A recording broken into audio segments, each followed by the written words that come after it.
ஓம் சாந்தி. Jagadambal Saraswati mamma.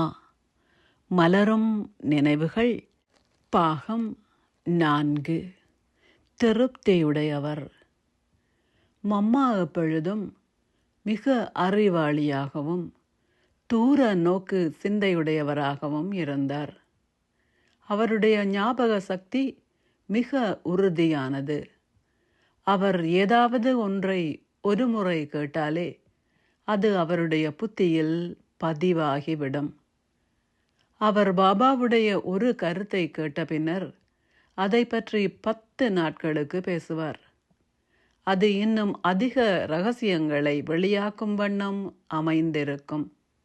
அவர் ஒரு கருத்தை எடுத்து அதை பற்றி 1 மணி நேரம் பேசக்கூடியவராக இருந்தார். இது அவருடைய புரிந்துணர்வின் தெளிவையும் ஆழத்தையும் வெளிப்படுத்தும் வண்ணம் அமைந்தது. மம்மா எல்லையற்ற உறுதியின் சக்தியை கொண்டிருந்தார்.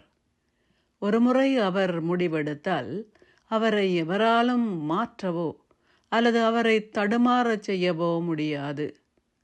பாபா கொடுக்கும் எந்த ஒரு வழிகாட்டலிலும் உறுதியான நம்பிக்கை கொண்டு எங்களை அதை செய்யுமாறு தூண்டுவார்.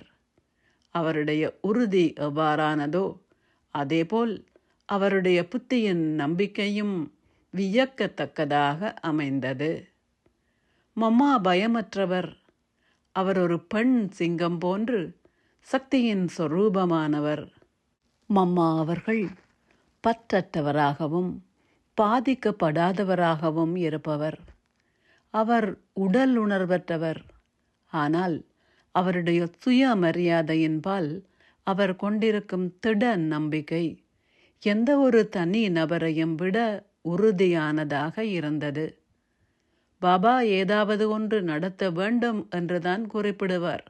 மம்மாவோ அந்த வேலையில் உடனடியாக ஈடுபட்டிருப்பார்.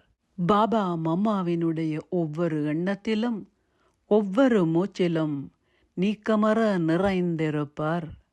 மம்மா ஒவ்வொருவருடைய இதயத்தில் உள்ள விஷயங்களை கேட்டு அறிவுரை கூறுவதுடன் தவறுகளை சுட்டி காட்டுவார்.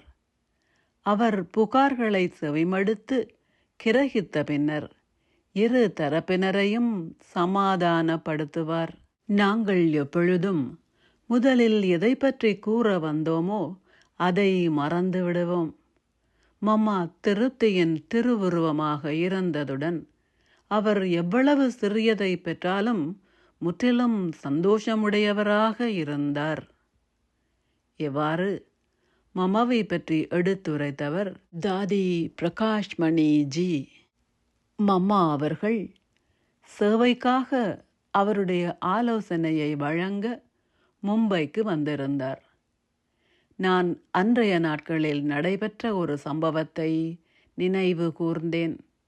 நாங்கள் காரில் கடற்கரை ஓரத்தில் பயணம் செய்து கொண்டிருக்கையில் ஓர் உயிரோட்டமுள்ள விளம்பர பலகையை பார்த்தோம். அந்த விளம்பரத்தில் ஒரு போத்தல் ஒரு கிளாஸில் பானத்தை நிரப்புவதை கண்டோம். அது காலியானவுடன் அது உடனே மீண்டும் நிரப்பப்படுகின்றது. நானும் சகோதரர் ரமேஷும் கண்காட்சிக்காக ஞானத்தின் அடிப்படையில் அதே போல உருவாக்க வேண்டும் என கலந்துரையாடி கொண்டிருந்தோம். நாங்கள் மம்மாவிடம் அந்த விளம்பரத்தை பற்றி என்ன நினைக்கின்றீர்கள் என கேட்டோம். நாங்கள் கற்பனை கூட செய்து பார்க்க முடியாத ஒரு பதிலை மம்மா எங்களுக்கு வழங்கினார்கள். மம்மா வகுப்பில் இருக்கும்போது மட்டுமே அவர் தனக்கு முன் உள்ள அனைத்தையும் பார்ப்பார். மற்ற எல்லா நேரங்களிலும் இந்த உலகம் அவருக்கு இல்லாதது போல் இருக்கும். இந்த பழைய உலகம் மற்றும் உலகாயத பொருட்கள் மீதும் மம்மா அத்தகைய ஆர்வமின்மையை கொண்டிருந்தார். இந்த அனுபவத்தை எங்களுடன் பகிர்ந்து கொண்டவர் சகோதரர் நிர்வேயர் அவர்கள். மம்மா அவர்கள் சதா இந்த ஆன்மீக பாதையில் எனது அனைத்து முடிவெடுக்கும் நிலைகளில் என்னை வழி நடத்தினார்கள். ஒரு நாள் நான் ஒரு கலவரமான மனோநிலையுடன் அவரை காணச் சென்று என்னால் இதை இனிமேலும் சகித்து கொள்ள முடியாது என கூறினேன். மம்மா என்னிடம் கேட்டார்கள், நீ ஒரு ப்ரெஷர் குக்கரை பார்த்திருக்கின்றாயா? மம்மா அவர்கள் எவ்வாறு கேட்டதும் நான் உறுதியாக கூறினேன், ஆம், அது பற்றி எனக்கு தெரியும். அது அழுத்தம் அதிகரிக்கும் போது நீராவியை சத்தத்துடன் வெளிப்படுத்தும். அப்போது மம்மா அவர்கள் மிகவும் தமாஷாக கூறினார்கள், நீ அது போன்ற ஒருவனாக இருக்க மாட்டாய் என நம்புகின்றேன். பின்னர் அவர் தன் அநேக அனுபவங்களை கூறியதுடன், நீ சகித்து கொண்டால் முதல் எண்ணிக்கைக்கு உரியவனாக வருவாய் என்றார். கால ஓட்டத்தில் நான் மம்மாவின் வாழ்வில் இது மகத்தான உண்மை என்பதை கண்டேன். நான் அத்தகைய வார்த்தைகளை மீண்டும் ஒருபோதும் உச்சரித்ததில்லை. சகிப்பு தன்மை எனது வாழ்வின் மந்திரம் ஆகிவிட்டது. மம்மா பெங்களூர் வந்தது எனது மகத்தான பாக்கியம் ஆகும். முதன்முறையாக ஞக்யத்தின் சரித்திரத்தில் மம்மா மதுவனத்தை விட்டு 3 நீண்ட மாதங்கள் வெளியே தங்கினார். சேவையில் 5 நீண்ட வருடங்களில் சாதிக்காததை மம்மா ஒரு சில வாரங்களிலேயே சாதித்து விட்டார்.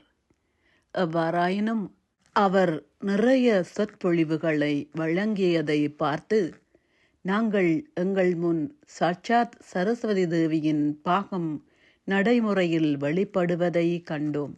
அவை மதமாக, அறிவியலாக அல்லது பிகே குழுவினர்களாக இருந்தாலும் அவர் ஞானத்தை சரியாக பகிர்ந்தார். அவர் எவரையெல்லாம் இந்த ஞானத்தை எடுக்கும்படி கூறினாரோ அவர்கள் இப்பொழுது நமது இயக்கத்தின் தூண்களில் ஒருவராக இருப்பது ஆச்சரியமாகும். அவருடைய சுயநலமில்லாத களைப்பற்ற சேவையால் மட்டுமே பாபாவின் செய்தி இந்தியாவில் உள்ள எல்லா தென் மாநிலங்களையும் சென்றடைந்தது. இந்த கருத்தை எங்களுக்கு எடுத்துரைத்தவர் சகோதரர் கருணா, மவுண்ட் அபு. இத்துடன் இந்த பாகம் முடிவிற்கு வருகின்றது. இதன் தொடர்ச்சியான அடுத்த பாகத்தை அடுத்த பதிவில் பார்த்து கொள்வோம். ஓம் சாந்தி. நன்றிகள் பாபா.